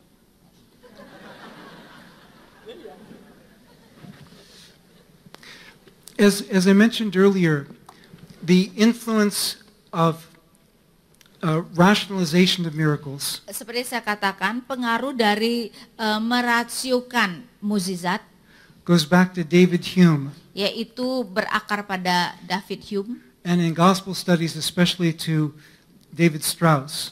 dan di dalam mungkin tentang Injil itu terhadap David Strauss. Now most people would not go as far as David Strauss, Mungkin kebanyakan orang tidak akan berpikiran sejauh David Strauss. in fact the majority of scholars who study Jesus historically Bahkan kebanyakan para ahli yang mempelajari Yesus secara sejarah, secara historis, whatever the scholar's own beliefs about miracles, apapun yang menjadi kepercayaan ahli itu tentang mukjizat, believe that Jesus was experienced as a miracle worker by his contemporaries. mengakui atau percaya bahwa Yesus dilihat sebagai seorang pelaku mukjizat bagi orang-orang sezamannya. And that's across the board. Oxford Jewish scholar Geza Vermish holds that. Ya, dan itu sebenarnya merata, ya, dan itu dikatakan oleh seorang ahli Yahudi.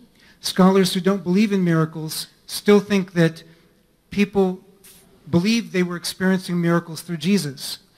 Bahkan para ahli yang tidak percaya pada mukjizat tetap percaya bahwa orang-orang zaman Yesus menganggap bahwa mereka mengalami mukjizat di dalam nama Yesus. Because the evidence is just so strong. Karena bukti terlalu kuat untuk disangkal. The complete rationalizing of miracles Kemudian kita melihat rasionalisasi daripada mukjizat yang sepenuhnya itu terjadi. mainly happened in the 1700s before the time of David Strauss. Itu terutama terjadi pada tahun 1700-an yang itu terjadi sebelum David Strauss. These were the people who thought that, for example, Jesus carried a medicine chest around with him. Itu adalah orang-orang yang percaya misalnya Yesus membawa tas obatnya kemana-mana. Or that when he went to walk on water, Atau ketika dia berjalan di air, he just knew where all the rocks were. dia tahu di mana batu-batu di dalam air itu. Jadi dia injak batu-batu itu. There are no rocks in the middle of the Lake of Ya, Galilee. tetapi sebenarnya tidak ada batu di tengah-tengah danau Galilea. Or they think that people just shared food. Jesus didn't multiply the food, but he just encouraged people to share food. Atau mereka mengatakan bahwa sebenarnya Tuhan Yesus tidak melipat gandakan roti dan ikan, tetapi perbuatan anak kecil itu membuat semua orang kemudian berbagi makanan mereka. But most of the villages in the countryside there had maybe 500 people. Ya, tetapi kebanyakan desa-desa di waktu itu mungkin hanya mempunyai penduduk sekitar 500 orang. There was nowhere they could have gotten food to feed 5,000 people. Tidak mungkin mereka kemudian dapat membeli makanan untuk memberi makan 5.000 orang. So today, scholars who would use those kinds of explanations are extremely rare. Ya, sekarang ahli-ahli dengan penjelasan seperti itu sangat langka. They would be, they're very unusual. Ya, jadi memang sangat tidak biasa lagi. Most scholars will either say the stories are made up, Kebanyakan ahli akan mengatakan bahwa kisah itu dikarang saja, or they'll say that they're accurate, at least in the substance. atau mereka akan mengatakan bahwa kisah-kisah itu tepat setidak-tidaknya di dalam substansinya. But the majority of scholars working with historical Jesus studies Tetapi kebanyakan ahli yang menangani pembelajaran studi tentang Yesus do believe Jesus was experienced as a miracle worker. percaya bahwa Yesus dianggap sebagai pelaku mukjizat. And that is even the Jesus seminar, Ya, bahkan orang-orang Yesus seminar. even though they don't accept any of the particular stories. Ya, walaupun mereka mungkin tidak menerima kisah-kisah tertentu. And I could name the other scholars, but it would just be probably tedious for you. Yeah, I think Barclay is good for word study, not for miracle. Well, even on some other things, I've read through most of ancient Greek, Roman, and Jewish literature. Ya, saya membaca kebanyakan literatur Romawi atau Yunani kuno. And often I wonder where Barclay gets his ideas, Dan kadang-kadang saya bingung dari mana tuh si Barclay mendapatkan idenya. because he's one of the few scholars that the background he cites I don't find anywhere in the ancient sources. Karena dia adalah salah satu di antara beberapa ahli yang apa yang dikatakan mengenai latar belakang itu tidak dapat saya temukan di dalam tulisan-tulisan kuno tersebut. That doesn't mean that he's So both are not good. well. I wouldn't say that there's nothing good there, Ya, saya tidak mengatakan bahwa tulisan Barclay semuanya tidak baik. but you need to know enough about the ancient sources to know when he's right and when he's not. Ya, tetapi untuk bisa mengetahui apakah tulisannya benar atau tidak, kita harus mempunyai pengetahuan yang cukup mengenai budaya-budaya kuno. But he has written some good things. Ya, tetapi dia juga menuliskan banyak hal yang baik. Iya, tadi saya katakan itu karena di sini ada mahasiswa Trinity hadir, terjauh saya kira, mereka juga pakai William Barclay. Jadi supaya pikirannya lebih terbuka, bisa liberal tapi imannya Injili. Iya. Ini luar biasa ini. Ini pertanyaan dari live streaming dari Jember. Oh, it's a live streaming from another place. Ya, Saudari Nila. Seperti yang Anda katakan, kalau punya karunia, tidak otomatis berkenan kepada Tuhan. Karena di Matius 7 ayat 24, Tuhan bisa menolak orang seperti itu. Dan yang paling penting adalah buah. Pertanyaannya, apakah buah itu tidak termasuk di dalamnya mujizat? That's all. When I'm using the term miracle, Ketika saya memakai istilah mukjizat, I'm actually using a fairly modern meaning of the term. ya saya memakai dengan sebenarnya menurut atau sarana modern. because I'm addressing some modern questions. Karena istilah modern, karena kita sebenarnya menangani pertanyaan-pertanyaan atau masalah yang timbul di zaman modern ini. In the Gospels, we read about signs and wonders. Di dalam Injil kita berbicara atau membaca tentang tanda-tanda dan mukjizat That draw attention to and point to the kingdom. yang membawa atau menarik perhatian kita dan menunjuk kepada kerajaan. Where it has the term that in English is translated miracles, Ya, sedangkan istilah yang kemudian diterjemahkan sebagai mukjizat ini it's expressions of power or God's mighty works. itu adalah ekspresi dari perbuatan dahsyat Allah. And the way that term is used in those contexts refers again to things that get people's attention. Dan bagaimana terminologi itu dipakai sebenarnya mengacu kembali kepada hal-hal yang menarik perhatian orang. But in terms of what comes from God's Spirit, Tetapi berkenaan dengan apa yang datang dari Roh Allah, obviously Galatians 5, the fruit of the Spirit tentu saja apa yang dikatakan di dalam Galatia 5, buah roh is from God. adalah dari Allah.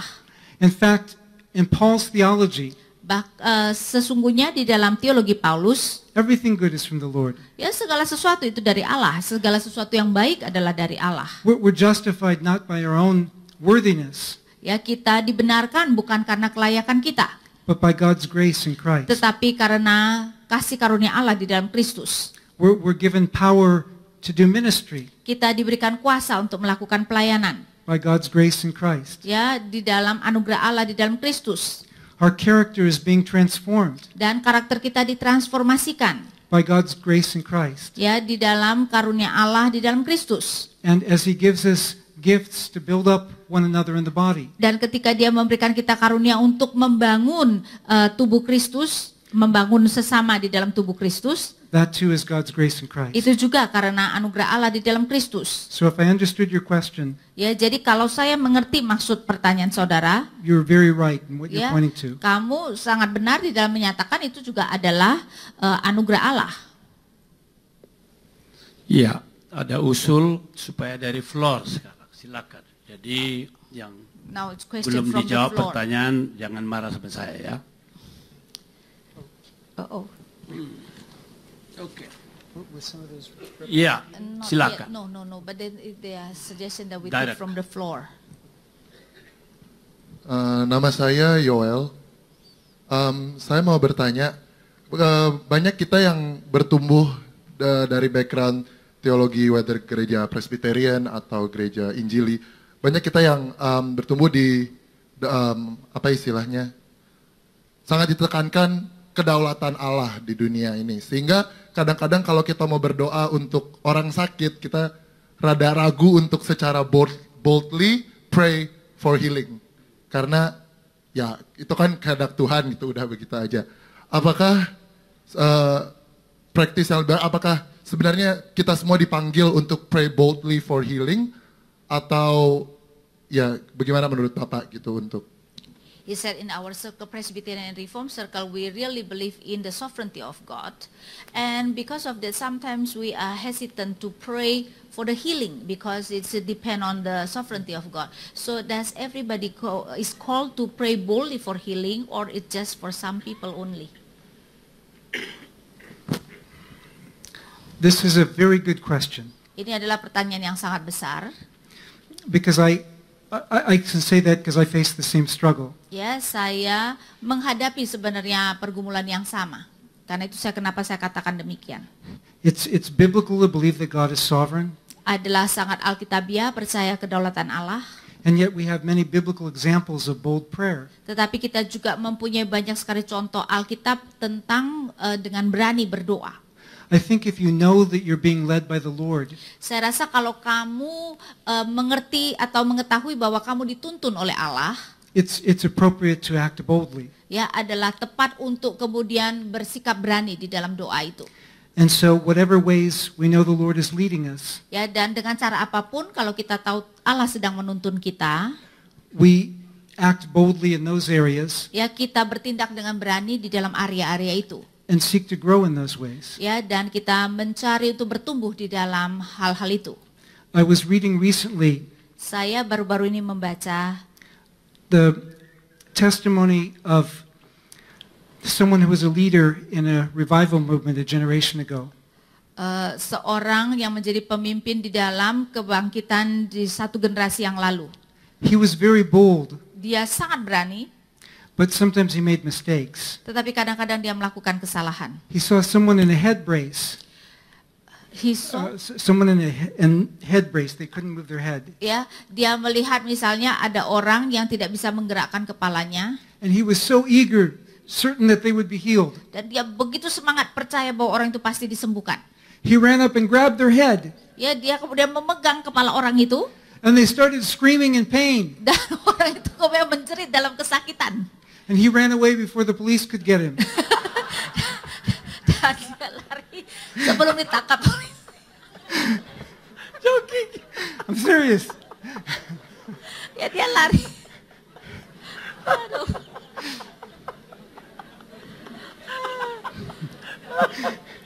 Dia lari sebelum ditangkap polisi. Belum pernah lo begini sejak hari pertama ya. Dan lucu nih. Oke,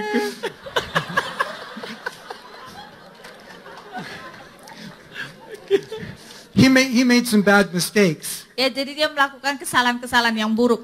But later on, Tetapi di kemudian hari, many people got healed through his ministry. banyak orang yang kemudian disembuhkan melalui pelayanannya. If we could balance the boldness with wisdom, Kalau kita menyeimbangi keberanian kita dengan hikmat, that would be so excellent. itu akan sempurna. And so we can all learn from one another's gifts, I think. Ya, jadi saya rasa kita bisa saling belajar dari karunia-karunia yang berbeda dari saudara-saudara seiman. I tend to err on the side of caution. Saya adalah orang yang lebih suka berhati-hati. But fortunately, God is bigger than we are. Ya, dan untunglah Allah jauh lebih besar dari kita. And sometimes, I remember one time I felt led to find somebody to pray for them to be healed. Dan saya ingat suatu hari saya terdorong untuk berdoa bagi seseorang supaya disembuhkan. And I felt like it was going to be on this one hallway in my college dorm. Dan saya merasa seperti dia akan ada di jalan di depan dorm, di depan asrama college saya. And I found a person there, and so I asked him, Dan do saya you need to be healed? Dan saya menemukan orang itu dan saya bertanya, kamu butuh disembuhkan nggak? He said, well, yeah, I've had this back problem. Ya, dia mengatakan, ya saya ada masalah di punggung saya, di pinggang saya gitu. But I don't know if it helps to pray. I've prayed before. Ya, tapi saya tidak tahu apakah sebenarnya berhasil kalau didoakan. Saya sudah pernah mendoakannya.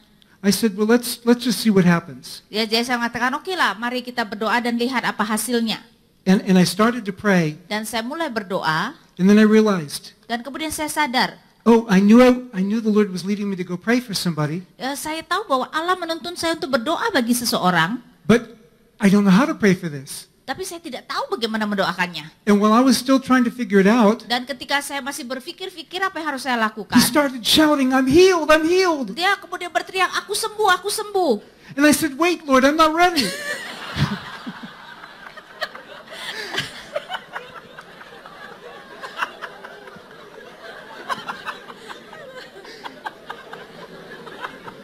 Saya mengatakan, tunggu Tuhan, saya belum siap.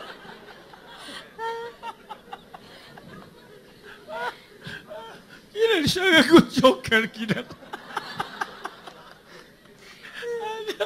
Oke, habis waktu ya. Masih ada nggak? Habis. Masih ada? Oh, masih ada satu ya. Satu lagi ya. Oke, tapi memang luar biasa malam ini ya. Nggak pernah kita ngakak begini loh. Oke, silakan. Ya, terima kasih. Nama saya Bastian. Saya mempunyai 2 pertanyaan. Pertanyaan pertama adalah Yes, two question. Indonesia memiliki banyak agama We have a lot of religion in Indonesia. dan banyak kejadian supranatural terjadi. Kemudian bagaimana kita dapat meyakinkan bahwa kejadian supranatural yang dialami oleh orang Kristen itu dilakukan oleh Tuhan yang benar. Bagaimana meyakinkan itu kepada orang lain? Oke, pertanyaan kedua. mujizat yang terjadi di Indonesia ini, khususnya di kalangan orang Kristen, ada beberapa gereja yang menekankan bahwa dengan media tertentu, mujizat itu terjadi. Dan membuat orang Indonesia sekarang ini meyakini bahwa dengan media tersebut, mujizat akan terjadi. Dan ini akan membuat terpecahnya Kristen di Indonesia. Dan juga membuat orang lain memiliki pengajaran yang salah. Dan bagaimana kita harus meyakinkan bahwa mujizat yang truly miracles, itu mujizat yang benar-benar terjadi adalah mujizat yang tanpa media, bahkan tanpa media pun Tuhan bisa melakukan hal itu. Terima kasih. Bagaimana meyakinkan bahwa Tuhan dapat melakukan mujizat bahkan tanpa media, seperti itu.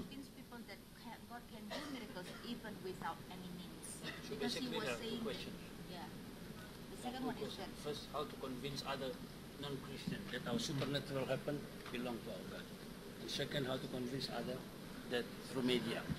But actually, the first one is more like, how do we know it is a supernatural from God or not? I talked earlier about distinguishing true from false prophets. Sebelumnya saya berbicara tentang bagaimana kita membedakan nabi asli dan palsu.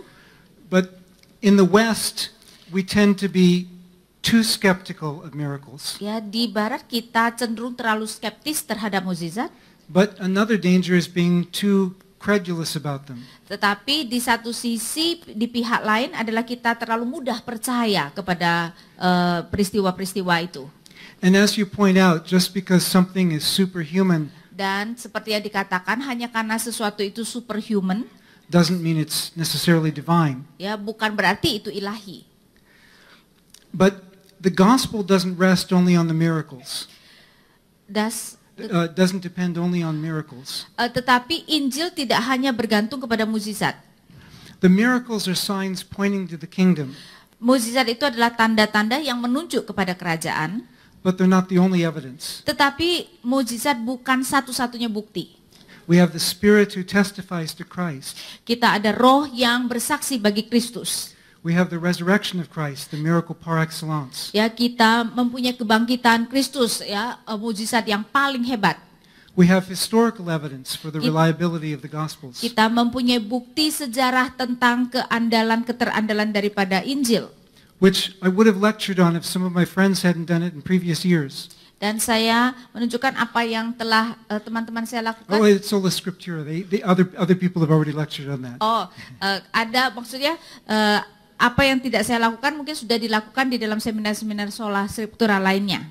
God has given us a range of evidences.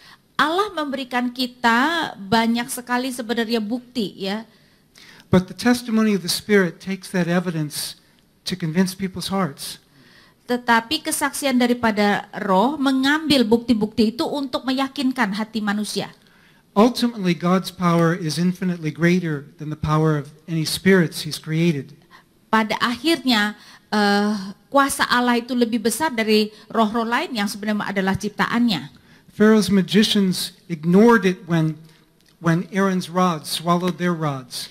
Ahli-ahli Mesir mengabaikan ketika kemudian tongkat Harun menelan tongkat mereka. But a few miracles later, they couldn't ignore that God's power was greater. Tetapi setelah beberapa tulah kemudian mereka tidak lagi dapat mengabaikan kuasa Allah. So there's what missiologists call power encounters. Dan itu adalah apa yang di misiologi dikatakan adu kekuatan. We had a former student at our seminary.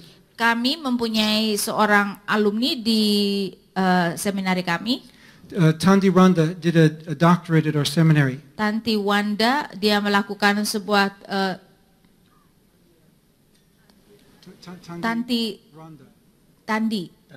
Tandi Randa, ya, dia melakukan PhD, ya, di sekolah kami. And he has been ministering in parts of Indonesia where there are many spirit practitioners. Ya, dia melayani di tempat banyak sekali orang-orang itu bermain dengan roh. And many of them have been coming to Christ. Dan banyak dari mereka kemudian sudah percaya kepada Yesus. I think it was last year he baptized 28 of them who had abandoned their witchcraft practices and turned to Ya, Christ. saya rasa tahun lalu dia membaptis 28 dukun sihir tersebut yang kemudian bertobat. What was the second question about again? But by means that some people think that miracles has to do through no, not TV media, mungkin kayak minyak urapan gitu kali, Pak. Oh, minyak urapan. Yeah, so they have to have certain oil or certain things so that a miracle can happen. James 5 talks about using oil in the local church. Yakobus 5 berbicara tentang memakai minyak di dalam gereja lokal. And God has sometimes used means like Aaron's rod. Ya, dan kadang-kadang Allah memakai sarana seperti tongkat Harun. But when we see signs and wonders in the Gospels, Tetapi ketika kita melihat tanda-tanda dan mujizat di dalam Injil, the anointing with oil is mentioned only in Mark 6. ya maka pengurapan dengan minyak hanya disebutkan di dalam Markus 6. Jesus healed and cast out spirits with the word. Yesus menyembuhkan dan mengusir setan hanya dengan firman. In Acts 5, Dan kisah 5, it was an extraordinary circumstance itu adalah keadaan yang luar biasa. where people wanted to be touched even by Peter's shadow. People wanted to be touched even by Peter's shadow. Oh, di mana orang-orang ingin disentuh oleh bayangan Petrus. In Acts 19, they would take apparently Paul's work aprons or sweat cloths. Dan di dalam kisah 19, mereka mungkin mau mengambil penyeka, mungkin kayak sapu tangan penyeka Paulus. Though it's not clear that Paul knew they were taking his sweat cloths. Ya, walaupun mungkin Paulus tidak jelas kalau itu apa baju kerjanya atau sapu tangannya diambil orang. When they threw a corpse in on top of Elisha's bones, Dan ketika orang kemudian menjatuhkan mayat menyentuh tulang Elisa, the corpse came back to life. ya mayat itu kemudian hidup kembali. So God is able to work through various means. Jadi Allah bisa berkarya melalui sarana-sarana yang berbeda. But most often we see simply prayer or a command of faith. Tetapi paling sering kita melihat hanyalah secara sederhana saja doa dan juga beriman. God is not limited to means. Allah tidak dapat dibatasi dengan sarana. In fact, again, as in the case of the burning bush, Ya, begitu pun juga kalau kita mengingat kembali mengenai semak belukar yang menyala. sometimes God just shows his miracles to make a point. Ya, kadang-kadang Allah menunjukkan mujizatnya hanya untuk menekankan sesuatu. If I can tell another story. Ya, saya mau menceritakan sesuatu lagi. Someone that I interviewed, Seorang yang saya interview, and I was actually interviewing her about her ministry in Sri Lanka. ya, dan saya sedang interview mengenai pelayanan di Sri Lanka. But she also, in addition, she also visited Mozambique. Tetapi orang ini dia juga mengunjungi Mozambik di mana tadi kebangkitan rohani itu terjadi. And she was preaching in an unevangelized village. Dan dia kemudian berkhotbah di desa yang belum pernah diinjili. And suddenly her sermon was interrupted. Dan mendadak di tengah-tengah khotbah dia diinterupsi. Somebody in the back was screaming. Ya, seseorang di belakang berteriak. They'd just been healed of deafness. Ya, mereka baru disembuhkan dari ketuliannya. Somebody off to the side was suddenly healed of blindness. Dan kemudian mendadak di samping yang satu juga orang disembuhkan dari kebutaannya. So she didn't finish her sermon. Jadi dia tidak menyelesaikan khotbahnya. They started praying for people Ya, mereka mulai berdoa bagi orang-orang and started a church there the next day. dan esok harinya gereja didirikan. Iya, tepuk tangan yang sangat meriah. Ya, big applause to Profesor Kinner. Mungkin ini bagus diketahui oleh Pak Kinner. Tolong Ibu Ina terjemahkan. Oh, he wants me to translate for you. Peserta paling jauh dari di tempat kita adalah dari Those Parapak. who come from the most far is from Parapak. Tadi Ibu ini mengatakan, Enggak, Pak, tuh. Tadi Pak Ibu Sakyus menentang tuh. ya. Oh, Auckland. Oh, Bapak Ketua Umum. Oke. I came from the U.S. Oh, oke. Oke. Jadi tadi Ibu mengatakan, loh kok sampai ada dari Parapat? Berapa orang? Saya bilang 6. Wow. Itu Dari mana dananya? Yeah, I was asking, his students came, from Parapak, this is North Sumatra, 6 of them. I said, where did the fund came from? Saya mau ingin menyatakan kepada Bapak Ibu semua bahwa kita sangat serius dengan pengajaran. I want to stress that we are very serious with the teaching. Karena itulah mereka berenam Rabu jam 1:30 pagi. That's why the 6 of them, Wednesday early in the morning, 1 o'clock, 1:30 in the morning. Dan naik mobil ke bandara. They take 4,5 a jam. car to the airport 4.5 hours. Dan dari bandara langsung ke tempat seminar ini jam 2. And then from That the was the airport first to day. here is 2 o'clock. Dan besok pagi And tomorrow morning, mereka akan kembali ke they will go back. Parapat. Nah, saya mohon doa Bapak Ibu sekalian. I ask for prayer. Saya harap mereka bukan hanya salah satu STT dari 300 sekian puluh STT. Tapi mereka bisa menjadi alat Tuhan. That they will become the means that God used. Boleh kalian berdiri sebentar? 30 detik? These are the students. Ya. Yang sana 2, di sini 4. Jadi dari tingkat 3, 3, dari tingkat 2, 2, dari tingkat 1, 1. Ya. Kalau, jadi itulah Pak, it's a long way from Parapat North Sumatra. Just to listen to your sermon. So important is your sermon. And including your joking.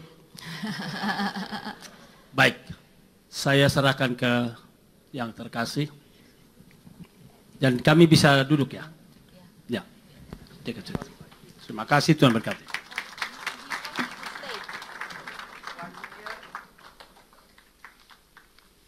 Selanjutnya kami mengundang Pak Sakeus Indrawan untuk boleh menyampaikan apresiasi kita untuk Profesor Kiner. Would like to give our token to you.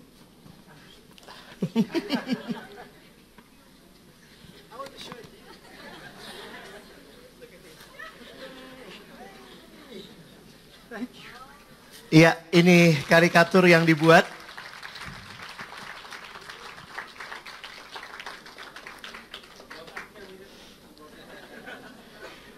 Mari kita berikan aplaus sekali lagi. Terima kasih kita. Thank you very much. Pak Sakius, ada yang ingin disampaikan? Iya, Bapak Ibu sekalian, tentunya kita nomor 1 kepada Dr. Kiner untuk semua yang dia berikan pada kita. Nomor 2, saya kira kita tidak bisa mengadakan acara ini kalau tidak ada tempat ini ya. Dan tempat ini dipinjamkan kepada kita secara cuma-cuma. Jadi mungkin teman-teman sudah daftar. Kami sudah daftar tempat lain seperti biasa dan sudah bayar panjer, tapi karena cuma-cuma jadi kita cancel. Karena itu kan diberitahukan ada perpindahan tempat. Ya. Nah untuk itu kami ingin mengucapkan terima kasih kepada gereja di sini, tapi Bapak-Bapak Pendeta sudah tidak ada tempat, mungkin tugas-tugas lain. Jadi saya ingin mengundang Ibu Tuti. Ada ya Ibu Tuti? Ya. Sebagai ibu rumah tangga di sini yang menguasai semuanya gitu. Ini yang punya gereja dia. Nah, tolong Ibu Tuti ya.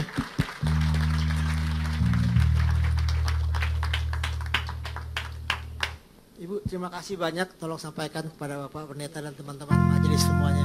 Ini sedikit tanda terima kasih saja ya. Terima kasih. Baik Bapak Ibu yang dikasihi Tuhan, kita tiba di akhir daripada seluruh rangkaian seminar kita pada malam hari ini. Dan kemudian kami ingatkan kembali untuk lembar evaluasi, ada kotak-kotak yang disediakan di pintu keluar. Nanti untuk Bapak Ibu bisa memberikan lembar evaluasi ini. Dan sebelum kita menutup semuanya, saya ingin mengajak kita kembali akan berdiri dan bernyanyi.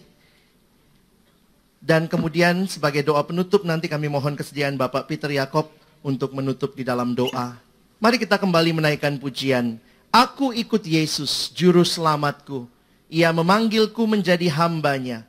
memberitakan Injil ke seluruh dunia.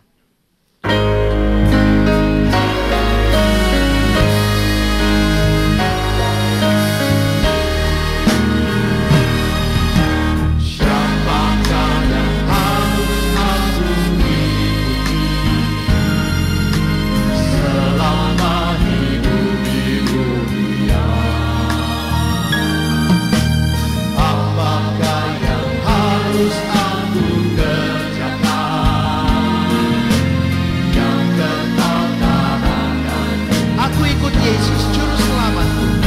Aku ikut Yesus Juru Selamatku.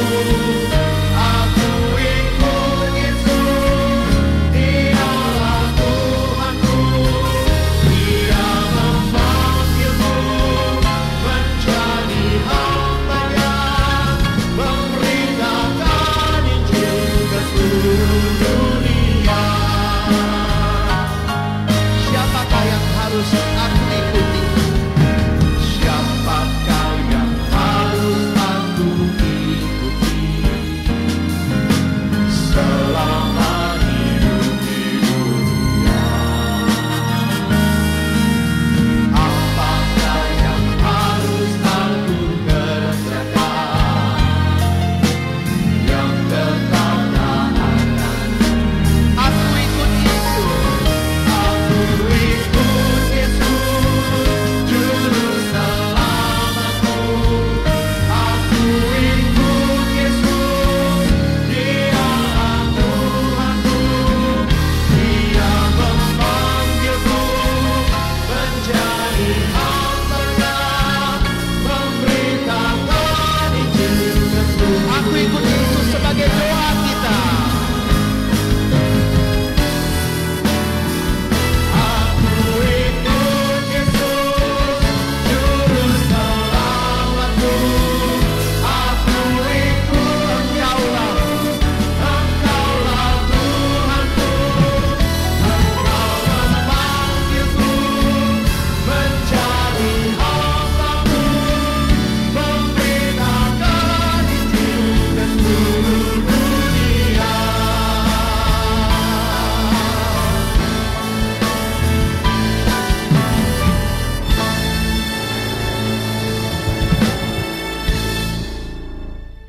Mari kita berdoa. Bapa di dalam surga, kami kembali datang menghampiri hadirat-Mu yang kudus. Kami menyampaikan rasa syukur dan terima kasih kami ya Tuhan. Ketika kami boleh bersama-sama di tempat ini, hadir untuk beribadah kepada Tuhan, mendengarkan firman Tuhan, mendengarkan satu paparan yang begitu luar biasa. Mujizat sungguh nyata. Kalau kami datang dengan keraguan, kalau kami datang dengan prasangka, kalau kami datang dengan ketidaktahuan dan ketidakmengertian kami, Bapa, kami berdoa supaya firman Tuhan dan penjelasan yang kami boleh terima malam ini boleh membukakan pemahaman dan pengertian kami bahwa mujizat itu nyata dan Allah menyaksikannya, mengerjakannya dan melakukannya di dalam kehidupan kami untuk membawa kami kepada kemuliaan Allah, memperkenalkan kami kepada Yesus Kristus yang adalah Tuhan dan Juru Selamat kami. Kami berdoa supaya setiap kami menyaksikan mujizat ataupun kami mengalami sendiri mujizat itu, kami boleh mengagungkan Tuhan dan kami boleh membawa orang datang kepada Tuhan. Seperti lagu yang kami nyanyikan, aku ikut Yesus Tuhan dan Juru Selamatku. Terima kasih ya Tuhan untuk acara yang sudah diselenggarakan dengan sangat baik di tempat ini. Kami bersyukur untuk tempat yang Tuhan sediakan luar biasa di tempat ini. Kami bersyukur secara khusus untuk hamba Tuhan, Profesor Craig Keener yang boleh memberitakan firman Tuhan, menjelaskan dengan jelas tentang mujizat. Kami juga bersyukur menyaksikan seorang hamba Tuhan yang luar biasa, yang juga sangat rendah hati, yang sangat luar biasa menginspirasi kami dan mensyukuri berkat Tuhan dan pemeliharaan Tuhan kepada kami semua. Bapak, kami juga bersyukur karena lewat panitia, lewat sola scriptura, acara ini boleh terselenggara, Bahkan dari tahun ke tahun, Sola Scriptura setia menyelenggarakan public lecture seperti ini, yang membuat pemahaman kami terbuka. Tapi kami berdoa supaya kami bukan saja mengerti secara akal, secara pikiran, tapi membawa kami makin hari makin dekat kepada Tuhan. Iman kami boleh makin bertumbuh karena kami makin mengenal Tuhan yang kami sembah. Kami bersyukur untuk setiap orang yang terlibat di dalam pelayanan pada hari ini, bahkan selama 3 hari berturut-turut. Kami bersyukur untuk para panitia, para pengurus, dan juga para pelayan yang terlibat. Tuhanlah yang menyempurnakan pelayanan mereka dan Tuhanlah yang memberkati kehidupan mereka. Bapak, kami bersyukur juga terutama buat semua peserta, baik para mahasiswa teologi, baik juga para pendeta dan hamba Tuhan yang hadir. Dan kami juga bersyukur untuk semua kami, bahkan kaum awam yang juga dilayakkan Tuhan untuk mendengarkan firman Tuhan pada malam hari ini. Kami berdoa supaya apa yang kami dengar, sungguh Tuhan sempurnakan, Tuhan berkati. Jadi berkat buat kami semua. Bahkan kalau rekaman dari acara ini juga boleh didengar oleh banyak orang di berbagai tempat, di berbagai waktu. Kiranya itu juga boleh memberkati mereka. Terima kasih Bapa di dalam surga. Kami mau kembalikan segala pujian, segala hormat, kemuliaan hanya kepada Tuhan saja. Sempurnakanlah doa kami, dan sempurnakanlah pelayanan yang kami lakukan, dan sempurnakanlah firman Tuhan yang juga sudah kami dengar. Di dalam nama Tuhan Yesus Kristus kami sudah berdoa dan bersyukur. Amin. Terima kasih, selamat malam, sampai berjumpa di dalam seminar Sola Scriptura berikutnya. Tuhan Yesus memberkati.